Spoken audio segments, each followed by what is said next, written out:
Elhamdülillahi Rabbil alemin ve salatu ve selamu ala seyyidina seyyidil enbiya vel mursalin ve ala alihi ve sahbihi ecma'in. Mevlud Khan'ın hakkında yan geçen Rabiul Avval'da da hatta ben muhtelif klipler koydum. Açıklamaları ol buradaki ki bana şeriat taydan vazife olup düşürü ben şunu başardım, onu eda ettim. O zaman şol Mevlud Khan'ın hakkında Mevlud okuyduğum bolya deyip de bir sürü metalipleri fezai mecazide hakikiyle neşret yerler. Şunun içinde beter bir gen almalı biri var. Şu dünyanın hemen bir veren fezai mecazide şun hakkında barahim oturup da ayetişamızda o muangadan da bir kitap deyiverdi. O arada aydiyen gurunlar ulukan gurunlar. Neyme gurun? 4 halifan hakkında şu kitaptan rivayet getirttirini. Neyme diye? Sıddık radıyallahu anh aydıptır diye. Her kim birçe derhem Mevludun hakkında harc etse kendi refiki fil cennet. Cennette min bilim olacak deyiptir diye. Ulukan bir makamda. Hazreti Ömer radıyallahu anh deyiptir diye her kim Mevlud Khan'ını etmekte şu form aladatı olsa İslam dini dirilttiği deyiptir diye. Hazreti Osman radıyallahu anh deyiptir diye. Eyni gazve-i Bedir Huneyn'e şu tarzda şahit bulanyalık deyiptir diye. Ya şehit bulanyalık deyiptir diye. Şicr yaşam ortağı var deyip geldi. Ya Hazreti Ali radıyallahu anh diye şeyle her kim şeyle Mevlud Khan'ı sebep olsa yaşın ullosa ondan la yahruzu mined dünya illa bil iman. Dünyadan çıkmaz meğer imanlı gider deyiptir da. Ve yedhulul cennete bi gayri hesab, cennete de bidun hesap kitap girer deyip de şu tuğratanına metalipleri fezai mecazide neşret yerle kıyınan hatta ulukan takdirlen mirasına başrol oluyor. O da ben ona dedim, sen şu ayetiyen keplen nereden ayetiyen biliyor musun dedim. Onun derece çıkanım kitabın hem eklini verdi. Metleplerini verdi. Kitabın ödüsünü de muhur vurgulu kitapkhane medrese irfaniye qarakçı yadıglı. Kitabın adı neyme? Kitab En-Ni'metul Kubra alel alem fi mevlid seyyid velde Adem deyip İbn Hacer Heytemi rahmetullahi aleyhe nispet verip bir kitap yüde çıkıyor. O zaman ben ona dedim, ağay falan dedim. Avvala getirip dön kitabın dedim, Şafii dedim. Yine üstüne yadıglı. Kiminki? İbn Hacer el-Heytemi es-Şafii yadıglı dedim. Şafii mezhebin kitabı dedim.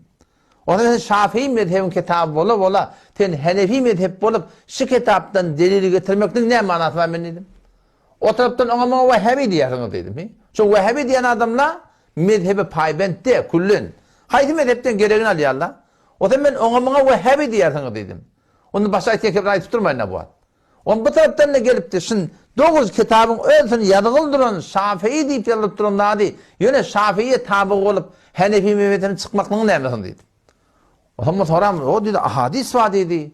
O zaman ahadis var deyip yankı keptirayı etti ya da Hazreti Sıddık Bey deyiptir, Hazreti Ömer Bey deyiptir, şöyle şey deyiptir. O ben karı o dedim. Şu yadılan dağıtla eğer İbn Hacer Heytemi rahmetullahi yadan dağıtıp olsa o şu form ahadis olsa bolcuk dağıtta in hemen fukaha müşteride geçiptir. Şundan hiç kayıt haberlik alıptır. Ve gelip İbn Hacer Heytemi şunun haberi olmalı. Bar haber bağ olsun diye ettim beni. Haber bağ olsun. Hop sen dedim şu ayet diyen keple hayat kitapta var dedim. Bir kitabı ortak ediptirler. Kim çağ ediptir? Kitapkhane İhlas-ı Türkiye çağ ediptir. Her kimde kitap çağ edip başarıya. Ol yankı herkide de ben bir tane kitabın içinde dahli tesarruf olalım ayetip verdim ha. Yankı Seyfiye münazırasında şöyle de bir kitabı orta atalıp da varahim öldürünün çağ ediptirler şu kitabı. Şu kitabı çağ ediptirler. Sonra biz bildik ki şu kitabı ne ediptirler sonra değiştirip çağ ediptirler. Arttırıptırlar. Kendi edip ne ediptirler sonra çağ ediptirler biliyor musun? O ben ona dedim hop şu tane yan kitabın vakiyeti bağ olsa. Şu form şunun hakkında varahim yan kayıtçım yer lokon tokapla yatanmada hop şu kitaptaki hadisleri kim aydıptır? Sen git dedim sahasit yani öyle. Sahatis yani öyle. Bukhari olsun, Müslim olsun, Tirmizi olsun, Nesai olsun, Ebu Davud olsun, İbn Mace olsun, Musned İmam Adam olsun, Muatta İmam Malik olsun, in hem ahadis kitap var. Onun beyerde ne kadar ahadis kitap var. Sen şu kitapların için gittik öyle, şundan ayetiyen gurunun ulukan gurunu da Hazreti Ebu Bekir burada diyeyim mi o da? Hazreti Ömer şey diyeyim mi o da? Hazreti Osman Bey diyeyim mi o da? Hazreti Ali Bey diyeyim mi o da? Ondan sonra onun ne kadar ulukanlardan Ehl-i Sünnet ve Cemaat'ın ulukanlarından ne kadar kep getiriptir Mevlud Khan'ın şeyde böyle. Hop ben şu kitapla hayt kitapta var. Selefi Salih'ten kimin kitabında var diyeyim de bir küçük vaat geçiyor sonra cevap da bana. Doğru gayet gurunu ödetecek oluyor. Ben yok kardeş dedim öyle. Men cennete kavur yani. İnelekim Sıddık radıyallahu anh şey diyeyim o da ki bir dirhem mevluda harc edende kâne rafiqi fil cennet olacak o da bana başladık gereken mi? Ben bir dakika etip verecek geldi ortaya. Bir de soğamı yedin ha? Bir de şimdi doğru olsa edecek dedim. Ya şıpırım din değil etmeklik olsa Gazbe-i Bedr-i Huneyn'e bolup da şehit bolmaklık soğap oldu. Biliyor musun? Cengi Bedir'de şehit bolurlara Peygamberimiz ne deyiptir? İ'melû mâ şi'tum. Bar hala işini ediver deyiptir. Allah bizi bağışlat deyiptir. Biliyor musun? Çok hüdat der ha. Ulu konatta hevoren. Ya Hazreti Ali radıyallahu anh nisbet bir yarış form Mevlud-u Nebi Ullah'ta da form sana diyeyim marahim bir sebep olsa dünyadan imanlı gider bu cennete hitaplı girer deyiptir da. Ulu konatta hem sıdatla. Mena diyeyim ama soğap gerek. Bir de soğamın edinde. Bir Hanefi mezhep bola bir yıl Mevlud Khani Hanefi mezhepte bidunuz poktopez düşür bolmani bir celise sirat ya tutmakta ecada var. Biz şunu düşünürlüydüm. Nuhab mezhep dursun zayını dedim daha. Şform yani düşünecek olmaydı. Şüzde soğap bu dedim ben de dedim böyle dedi. Niye de var? Ben dedim gitsen tap. Ne açığın ışıl taföylene dol gurunu öğretecek böyle.